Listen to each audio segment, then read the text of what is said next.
Nabisto sa monitoring ng Philippine Iron and Steel Institute na nagkalat sa mga pamilihan ang substandard na mga bakal. Ang masaklap na bibiktima raw nito ang maliliit na consumers. May report si Susan Enriquez.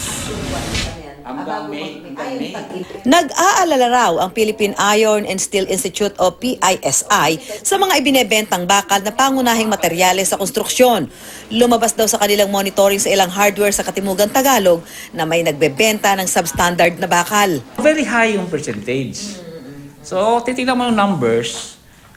Kaya sumulat kami kay Rose Castillo, no? Nandito yung sulat namin. Puntahan niyo ito to check.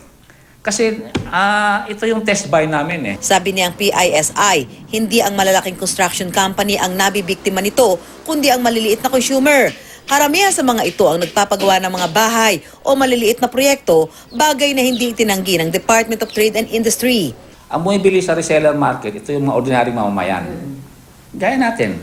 Hindi ito malalaking kumpanya. Sa reseller, tayo, Buwel's Hardware, bibili tayo ng bakal, wala naman tayong means to test eh. Ayon sa PISI, baka nakaligtaan ng DTI na i-monitor ang mga ibinebentang bakal pero itinanggi ito ng DTI. Paalala lang sa DTI na isama nyo sa monitoring nyo to dahil delikado nga. Pag yung mga kababayan natin ay nakabili ng produktong ganito. Itong sa Region 4A and B, inaayos lang natin pero talagang nakaschedule na yan na puntahan ng DTI. Ayon sa PISI, hindi ito ang unang pagkakataon na ipinarating nila ang ganitong reklamo sa DTI. Dati na raw nilang isinumbong na ang ilan sa mga bahay sa Cebu at Bohol na naapektuhan ng lindol ay nakitang gumamit ng mga substandard na bakal.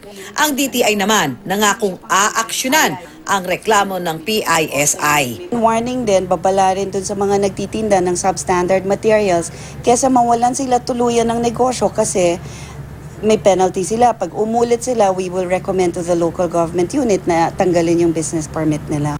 Susan Enriquez, GMA News.